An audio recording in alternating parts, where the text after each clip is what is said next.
Myself then. Like I said, I'm Chloe Terrell. I use she, her pronouns, and I'm the Assistant Director of Transfer Student Engagement and Off-Campus Student Services, or OCSS as we call ourselves. So OCSS, we serve transfer students, commuter students, veterans, and adult learners. An adult learner is someone who is 25 years or older, and an undergrad student. So really the purpose of our office is just to make sure that you are getting all the support that you need. We host fun events specifically for transfer students and commuter students. Really, we just don't want you to go to class and then go home. We want you to have that real college experience. We want you to stay on campus as much as we can with COVID, right? And just really be involved and engaged. And a lot of students who utilize our office really enjoy their time at UMBC. They make friends through our office, our programs, and they just feel more at home, at UMBC. And I'm gonna kind of keep going, but as I do that, I would love to go back and kind of see who you are and where you transferred from. So even though I'm gonna keep going, I would love if y'all, for now, would put your name and maybe where you transferred from in the chat, and then maybe you'll see some other people you recognize from your previous institutions. So while y'all do that, I am going to go over kind of what we're going over today. So again, why time management's important.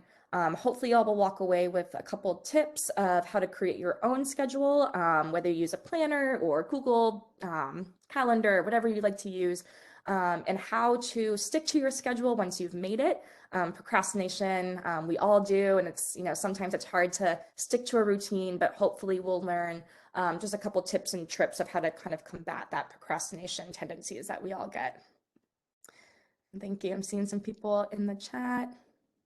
Oh, I love that name. Well, College of Southern Maryland. Nice. Montgomery College. Lots of Montgomery College students at UMBC and HCC. Yep. Awesome. Well, I'll get back to those in a second. I'm super glad that y'all were able to join us today. Milan from HCC. Awesome. So I'm sure that y'all know why time management is important. Something that really stuck with me when I first got to college is school's a full-time job. And I didn't really think of that when I, I wasn't a transfer student, but when I became a freshman in college. And I really thought about like, yeah, I guess school is my full-time job. And then, as I said, a lot of you might have part-time jobs or even full-time jobs that you have to balance on top of that. I know throughout my college career, I had several part-time jobs on and off campus. Add in extracurriculars that you might want to get involved in, making time for you and your friends, sleeping, which is a big one that students don't tend to get enough of. It's really, really hard to manage it all. College for me was the best 4 years of my life, but also the most challenging. So it's super normal to be overwhelmed. You are going to get overwhelmed at some point, but hopefully we're going to learn some ways to make that a little bit more manageable, and hopefully you won't get too anxious and too overwhelmed because y'all can definitely do it.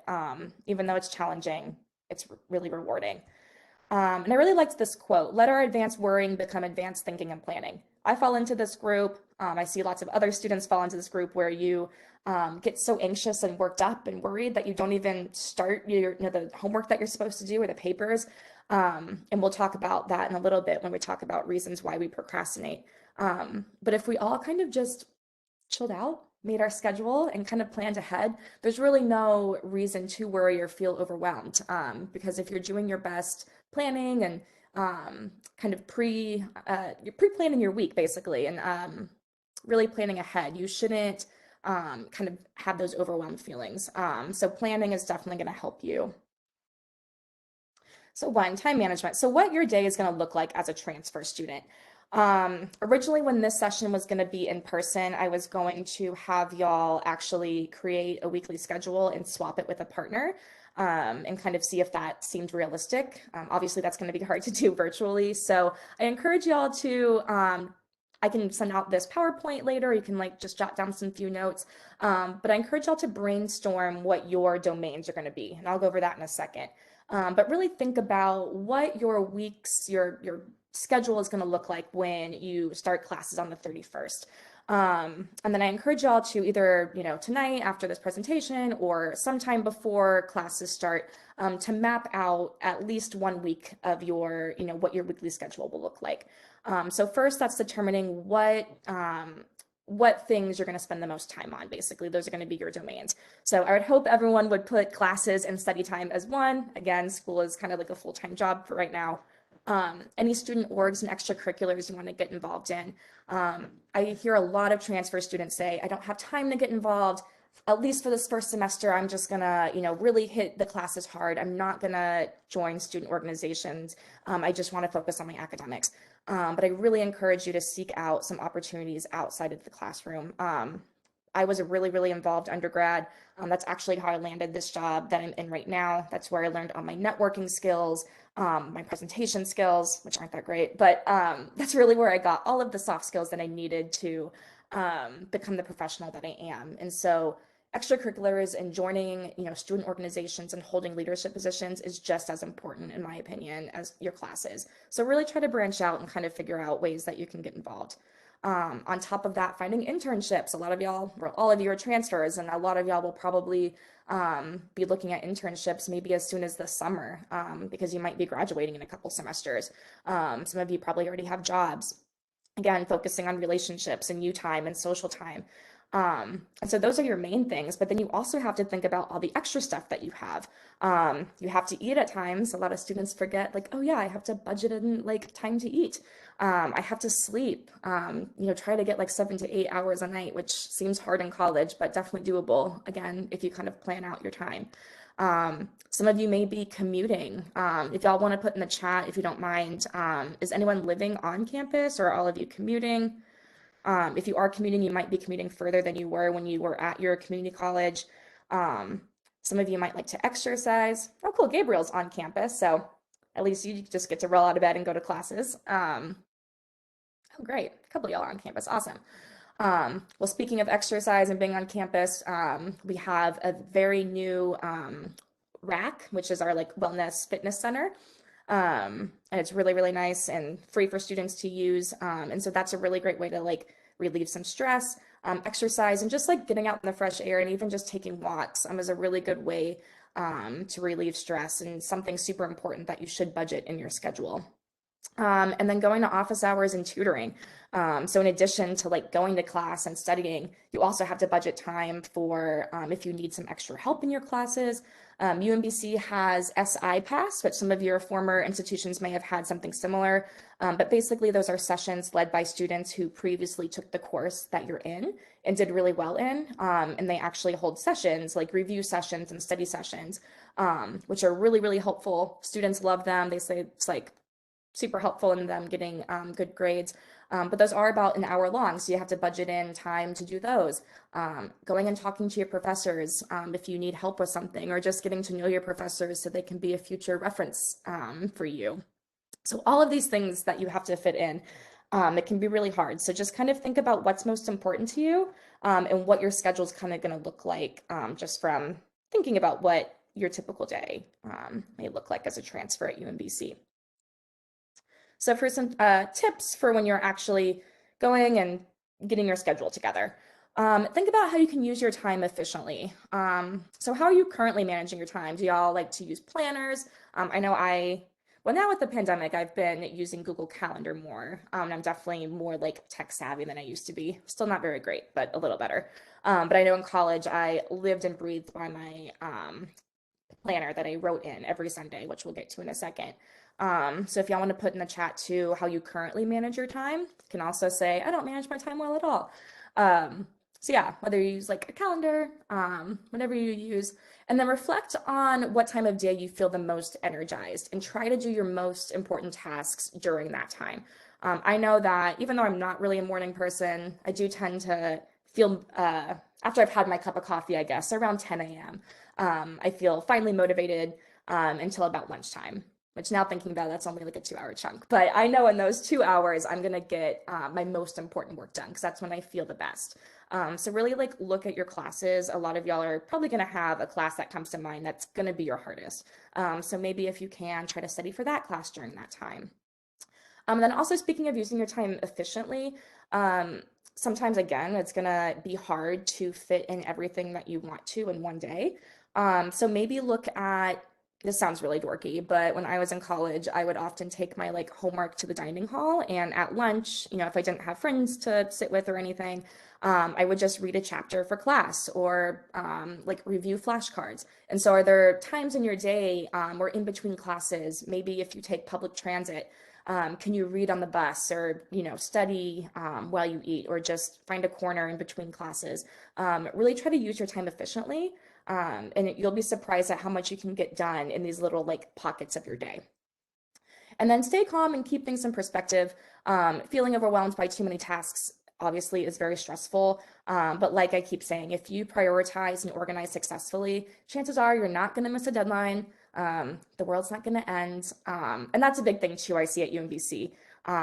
I love how our students are really passionate about getting good grades, and just passionate in general about like academics. But it's not the end all be all. So just take a breath when you're feeling overwhelmed. You're gonna get through it. It's okay if you don't get straight A's. Obviously that's everyone's goal usually. But just really, I guess, be mindful, and just keep things in perspective. All right, and then get organized. I don't know how many times I have to say that, but again, just using whatever works best for you, whether that's, paper and pen, Google Docs, whatever. Set a schedule and be a project manager. So really look at your time here at UMBC as a project that you need to do, and really like flesh out the details of what your day is going to look like and make that schedule. And then stop procrastinating, which when we get to that part of the presentation, we're going to learn why or maybe what kind of procrastinator that we are, and some ways to try to make that less of a thing.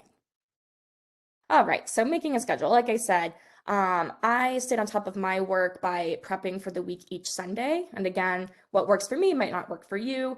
Maybe you pick Monday morning to kind of reset and gather what your week is going to look like. Or maybe you also do Sunday or Saturday, whatever works for you. But I would pick a point in the week where you can really just sit down and reflect.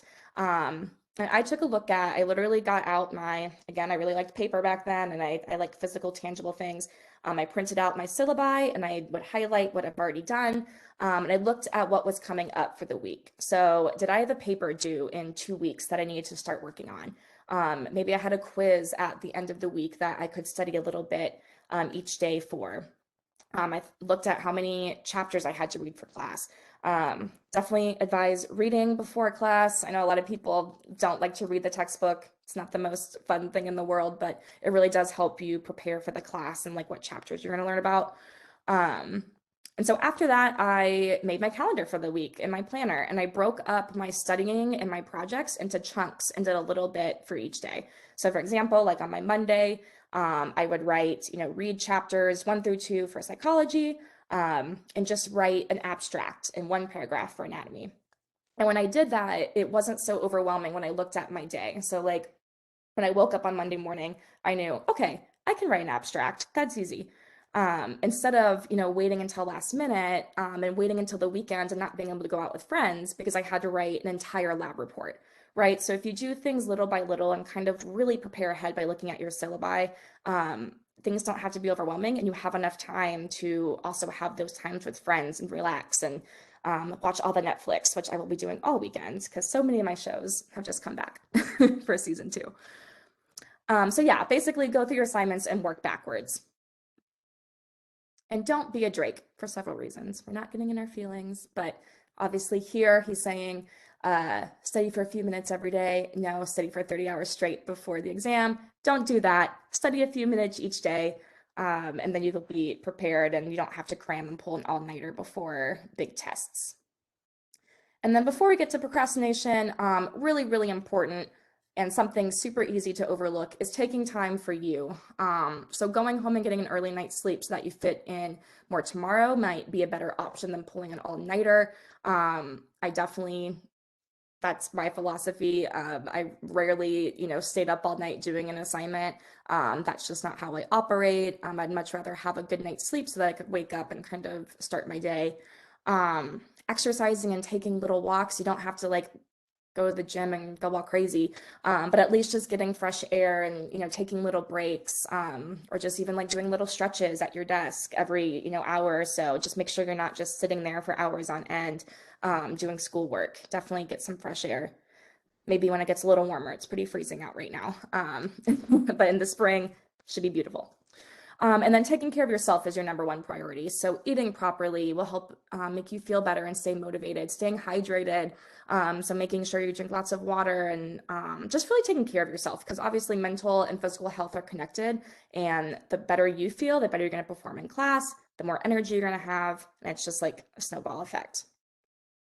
And UMBC, and I will provide my email at the end, but if you have like any concerns about maybe like your mental health or just like how to stay healthy, UMBC has tons of resources. We have a great counseling center. Like I said, we have a brand new like workout facility. We have lots of different resources that will make you just like feel better mentally and physically. So I can definitely share those with you. If you have any questions, just feel free to email me.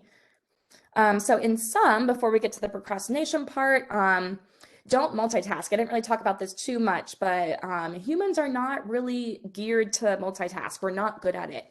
I guess that sounds a little bit hypocritical because I told you to maybe try eating lunch and working, but I think what I mean here is don't try to do like a ton of projects at once. Don't be like writing a paper and then be like, oh, okay, I gotta like study for biology. Just try to like finish one task at a time. You'll feel more accomplished when you can. Everyone loves that feeling, right? Of like highlighting on your to-do list once you've completed something. So hopefully like not multitasking and just doing one thing at a time will make us feel more motivated and accomplished. Again, really identifying when and where you do your best work and try to do your hardest things or your most time-consuming things in that slot. And reevaluate your schedule each week and make adjustments. So obviously week to week, like you're not going to be able to use the same like calendar each week. So that's why I said pick a day like Sunday to really like prep for your week and adjust and make tweaks. These first couple weeks of school, hopefully most of your classes, well, I don't want to say that, I'm not really sure how UMBC is, but you know, maybe some of your classes, you're just going to be going over the syllabus for the first couple weeks, maybe reading some chapters. So just really, you know, take that time, that first couple weeks to make adjustments and kind of see what your day looks like. And then from there, hopefully by like mid-semester, you'll get into a good groove of what your week looks like and what you need to do to stay on top of things. All right, so for our last part, we're going to talk a little bit about procrastination. Um, so again, don't be like Michael Scott, again, for multiple reasons. But let's be real, we all procrastinate, but let's figure out why and how we can limit those tendencies, right? And Erin, can I go until about like 5:35? Is that okay? Sorry, trying to unmute. Absolutely. Yeah, yeah. Go right ahead. Cool. Our next portion is just waiting on us. Perfect. Awesome. I'm going to take up more of y'all time. So the types of procrastinators that we have, and I think there's a couple more. This is just the ones that I found most consistently and I hear about the most. You have dreamer, worrier, perfectionist, crisis maker, and overdoer. And I definitely probably fall into almost all of these categories, and chances are y'all probably will too. So hopefully you can kind of get some tips from all the different kind of categories and figure out what will work best for you. So the dreamers, dreamers are kind of those students who have trouble with details of a project. So the, you know, the little details of that, following through with those are difficult. They might get easily distracted. Usually they're pretty creative. They might be like daydreamers. So they kind of think of the bigger picture, and again, have trouble following through with like the little details of actually getting it done. So some ways that dreamers can remedy this is keep a to-do list and complete a few tasks each day that I've harped on this whole presentation. And just like really breaking their each project down into little bite-sized pieces that they can manage, and making space for creative thinking. So if you know that you might be a dreamer and you spend a lot of your time thinking of like, oh, this could be a really great, you know, art project if you're an art major, that I could do when you're kind of just like daydreaming about that. Maybe make space in your schedule to have like creative thinking time. And then also if you want to put in the chat as we go through, if like this resonates with you, or if you think, you know, you're that type of procrastinator, feel free to put it in the chat too. I definitely want to like engage with you all. Worriers. I would say this is probably the most that I fall into. Worriers often think like it's easier to put off a task that makes me anxious. Um, that's kind of like when you have a huge paper due, or just something really challenging, like now that I'm out of college and I obviously have this job here. If I have something on my to-do list that day that just seems really challenging, or I have to reach out to a bunch of people, I'm like, maybe I'll put that off till tomorrow. And then I keep doing it and keep doing it. Um, so for those people, mindfulness and just focusing on the task at hand can be helpful. I know mindfulness is kind of like a buzzword since COVID, but really just kind of sitting in it and seeing like, why is this making me feel this way?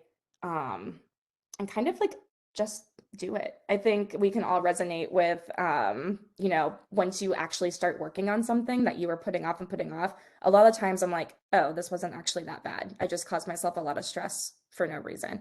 Um, and then maybe it could also help for asking for help creating a realistic timeline. Um, and then again, work a little bit each day. Perfectionist. I would rather wait to do the task when I have time to do it perfectly. I also fall into this. For perfectionists, maybe seeking emotional and logistical support and rewarding yourself for reaching many goals. I feel like we've all heard of that. Kind of setting like your own deadlines and setting, I'll study for 20 minutes and then I'll have like 5 minutes of TV time or something, or like a 10-minute nap, which are my favorite. And again, just kind of like doing it, not waiting for the perfect time or the perfect setting to do it. Just dive into your work and get it done. Crisis makers. I hear this the most out of students, especially at UMBC, and it always drives me nuts. I work better under pressure. I get a rush waiting until the last minute. I'm more creative when I wait. I teach a TRS class. I'm not sure if anyone signed up for TRS, which is like a kind of introduction to the university for transfer students. And I have them write like a couple papers each semester, and always I see them turn them in like an hour before the deadline. And so when I like ask about it, that's always the response, like, oh, I work better under pressure. But we know like sometimes that can work, but sometimes you wait until that last minute and then you get that rush and then you're like, oh crap, don't have time to do all of this like as well as I wanted to. So maybe like set your own deadlines for that adrenaline rush. And think about what other potential motivators you have besides stress and besides wanting to wait till last minute. And so setting your own deadlines can be really helpful. And then also maybe engaging in leisure activities that gives you a rush. Maybe you are really drawn to like needing that, rush. Also, sorry, my kitty is in the way. Where's Frank? So maybe engaging in leisure activities that give you that same feeling. And then I think this is the last one. Overdoers take on too many projects because I can't say no. A lot of UMBC students as well. And then you have too much to do. So maybe for those overdoers, adding downtime to your to-do list and just practice saying no. And prioritizing your to-do list regularly. So, what are the things that are actually going to help me propel myself after graduation? What are some internships and extracurriculars that I can do that are actually going to help me? And what's kind of just filling up my time? So it's great when students get really involved, but also it's necessary to take a step back sometimes and say, is this realistic? Am I going to get burnt out? What are the most important things I need to do? Oh, and then I am going to actually just put this in the chat at the end. But really quick, I have about 5 scenarios, so I think we can get this done in the next couple minutes. So we're just going to read through some scenarios. They're pretty easy. And we're going to determine what kind of procrastination is taking place and then how that person can maybe overcome it. And please don't let me just speak to like a blank screen. If y'all can put it in the chat as we go through them and guess what procrastination is taking place, that would be amazing. So hopefully y'all can see this okay. So again, if y'all could engage with me in the chat, that would be great. So for our first scenario, Annika is a very organized student and demands perfection from herself. She often finds herself doing challenging tasks at the last minute, however, and barely having enough time to complete her assignments. Annika is a biology major and often has to write long, detailed lab reports, and just thinking about tackling a 25-page report gives her anxiety, which drives Annika to watching TikToks in the comfort of her bed. Same. What kind of procrastinator is Annika, and what can she do to be more productive? So just in the chat, what kind of procrastination do you think is taking place? I just saw Aria's. Yes. He's being very annoying right now. All right, worrier. Yeah, and I'm glad you said that. Aria, I think that's how you pronounce your name. Sorry if I'm mispronouncing it. But yes, I can see a little bit of both, right? Perfectionist and worrier. I was thinking worrier for this one, but again, I think you probably can kind of see bits of each type in these scenarios. But yeah, I feel like she's worrying about that 25-page report. She doesn't want to do it because she's anxious by it. Any solutions for, I can kind of help out with this one. So on the previous slide, when we talked about that, we said maybe kind of being more mindful, and then separating her lab report into sections, and starting early instead of saying like, oh, I have to write 25 pages in one day. Yep, good, Teresa. All right, next scenario. Elliot is on the rowing team, participates in 2 student organizations, and is the editor of UMBC's newspaper, The Retriever. He also takes 18 credits and tries to find an internship for the summer. While Elliot enjoys staying busy and knows being involved on campus will look good on his resume, he often feels exhausted and can't seem to focus. When he decides to start studying, another project comes up and he finds himself overwhelmed. As a result, sometimes he doesn't start tasks altogether. So this one's probably the easiest. Yep, the overdoer. Thank you. Yeah, y'all are so engaging. Oh yeah, Gabrielle, is that you? Yes, I think a lot of y'all will probably be that because you're already showing up to this. You're taking school into your own hands, which is awesome. And again, being an overdoer is not a bad thing. But maybe Elliot and whoever is also an overdoer, just practice saying no when things don't fall into your like priority list. If you can handle it and if you think you can fit things in your schedule, then like definitely go ahead, but make sure that you're cutting out time for that, that you have, and that you are still taking care of yourself and have the energy for it. All right. Just a few more. Josh is a graphic designer major and has always been very creative. He often stays up late thinking about a project, but doesn't actually do the steps to get it done. Sometimes he starts working on the outlines of a design, but then remembers another idea he had and starts working on that.